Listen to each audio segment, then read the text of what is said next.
Hello! Most megmutatom nektek, hogyan lehet egyszerűen farmolni nanosporát. Ha kezdő vagy kifogytál az alapanyagokból, ez a módszer tutira működni fog és használni fogod. Farmoláshoz a legjobb választás a Necros, ugyanis a 3-as képességre, a Desecrate lehetővé teszi, hogy az ellenségek többet dobjanak alapanyagból. Ez érdemes használni a Display Augment modot is. Igazából ez az energiaköltség helyett HP-t használ, így sokkal stabilabb lesz a farmotok.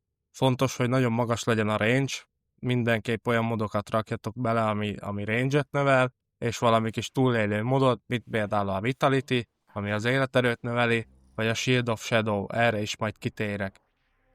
Én nanosporát a Saturnus bolygón szoktam farmolni, azon belül is a Piscinason, ez egy Survivor küldetés, 5-10 percig szoktam benn lenni, van, hogy tovább, attól függ, hogy mennyire van szükségem, bár a nanosporából sose elég. Itt annyi a lényeg, hogy amint beléptem a Necrosszal, a 3-as képességet aktiválom, és onnantól kezdve túlélek. Más nem kell csinálnod, csak felszedni a lootokat, a 3-as képességre figyelni. Saturnuson belül jól lehet még a Helene küldetés, ez egy defense mission, nagyon gyorsan jönnek az ellenfelek és nagy számban, ami tökéletes a Necroshoz.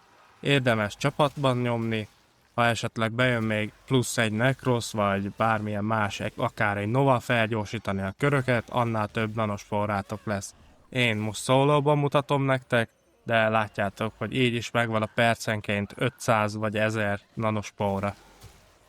Érdemes tudni, hogy olyan fegyvert kell használni, ami nem porlasztja szét a testeket, például egy toxin vagy slash sebzésű fegyver a legjobb, mert hogyha elporlad a test, onnantól kezdve nem tudja újra feléleszteni a 3-as képességet. Így buktad a plusz lootot. A másik bolygó, amit szoktam használni, itt is igazából egy Survive Mission, a Zabalán, az Eris bolygón belül. Itt is ennyi a lényeg, mint már az előbb elmondtam, 3-as képesség benyom, és onnantól kezdve csak farmolás. Remélem hasznos volt ez a videó, ha szeretnél még hasonló Warframe tippeket, hogyan farmolj, merre farmolj, kivel farmolj, dobj egy lájkot, iratkozz fel, írd meg kommentben mit farmoljunk legközelebb, és jó nanospórázást! Sziasztok!